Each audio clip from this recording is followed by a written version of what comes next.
안녕하세요. 강남 하이퍼학원 입시센터장 김영준입니다. 의대 정원 감소가 서울대, 연세대, 고려대 뿐만 아니라 서, 성, 한, 중경외시까지도 다 영향을 쭉 아래로 낙수효과처럼 미칠 것이다, 이런 이야기가 되게 많습니다. 물론 영향이 없을 수는 없어요.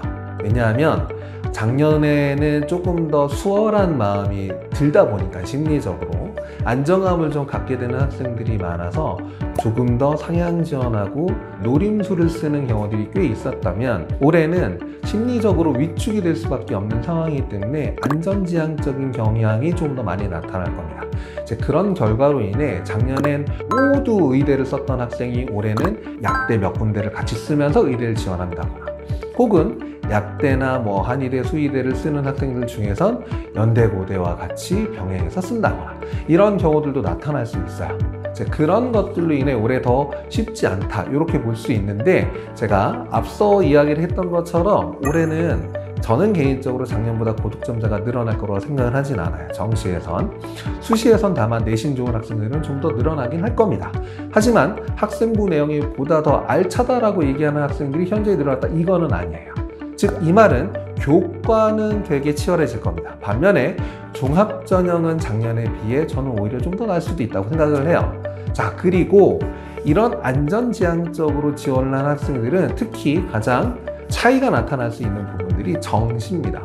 정시에서도 작년에 이탈자들이 되게 많고 작년에 구멍나는 학과들이 많을 것이다라는 이야기들이 너무 많았어요. 그래서 빵꾸가 어디 날까요? 어딜 넣는 게 기회가 있을까? 지원을 하는 게, 이런 이야기가 되게 많아서 그걸로 고민하는 학생이 많았는데, 물론 소위 말해 입시 결과가 현재 낮았던 경우들이 있어요.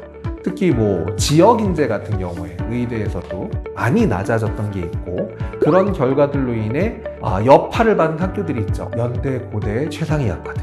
연대, 고대, 최상위 학과들을 쓰는 학생들 가운데서는 서울대를 지원하지 않고 오히려 의학 계열 쪽으로 그냥 한번 써보는 경우들이 꽤 있었습니다. 안 되면 그냥 연대나 고대, 공대 가면 되니까. 그런 마음으로 쓰게 되다 보니 그 학생들의 이탈률이 생각보다 높았던 거예요. 그 학생들도 대부분 서울 수도권에 해당하는 학생이 아니라 해당 지역 학생들인 경우가 훨씬 더 많았습니다. 그래서 어떻게 됐어요? 의대 중에서 혹은 약대 중에서 연대와 고대보다 입결이 낮아지는 경우가 작년에 나타났습니다.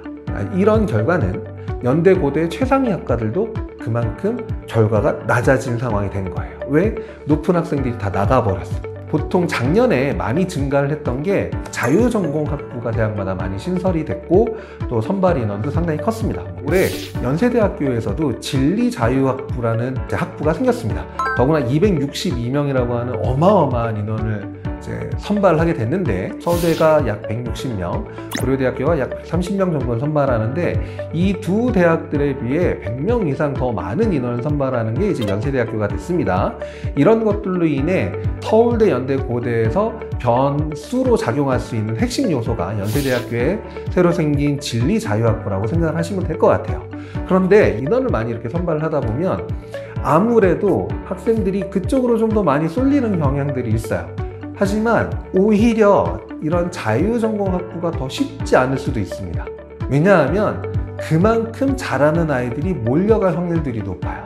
신설학부는 이전 연도의 결과들이 전무하기 때문에 소위 깜깜이인 상태에서 그냥 찍는 경우들이 많거든요. 그래서 되게 높은 결과로 나타나거나 아니면 반대로 낮은 입결이 나타난 경우들도 있어요. 이런 변수가 있기는 합니다만 무조건 여기를 써야 된다라는 생각은 좀 위험한 발상이 될 수 있으니 이제 그걸 조금 주의하시면 될 것 같고, 이런 서울대, 연대, 고대에 지원하는 패턴들이 작년과 바뀌어 나가는 이런 상황들은 분명히 영향을 끼칩니다. 무슨 영향이냐 하면 작년에 비해 추가 합격 인원이 줄어들 확률이 높아요. 의학 계열 쪽으로 빠져나가는 경우들이 되게 적기 때문에 서울대, 연대, 고대에서 추합 인원이 줄어든다는 얘기는 서강대, 성균관대 혹은 한양대, 이 대학들의 이탈자들도 줄어든다는 얘기입니다. 특히 그 대학들 중에선 성균관대가 가장 큰 영향을 받을 확률이 높아요. 후들마다 선발하는 인원이 한양대나 혹은 서강대에 비해 현재 많기 때문에 지원자가 상당히 많고, 연고대와 같이 지원하는 경우들이 제일 많은 학교가 이제 성균관대 학교죠. 그래서 성균관대의 입시 결과는 작년에 비해 올해 상승할 상황이 되게 높을 수 있다고 생각을 합니다. 그래서 올해에 이제 지원을 하실 때 주의해야 될 학교들은 성균관대와 그리고 연세대학교의 진리자유학부, 그 다음에 그와 같이 이제 연결이 될 수 있는 서울대학교의 자유전공, 그리고 고려대학교의 자유전공. 요 패턴을 가장 주의를 하시면 될 것 같고, 자, 성균관대까지 이런 영향을 끼쳤다는 건 그 외에 중앙대, 경희대 이런 학교들에는 영향을 끼치지 않을 것이냐? 크게 영향을 끼치지 않았습니다. 그걸 바탕으로 잘 생각하시고 준비를 하신다면 올 힘들다고 하는 2026학년도 그 입시에서도 분명히 좋은 결과로 이어지실 수 있을 거라 생각을 합니다. 마지막까지 최선을 다해서 자신이 할 일에만 집중을 하시면 무엇보다 그게 가장 좋은 준비라는 것 꼭 기억을 하셨으면 좋겠습니다.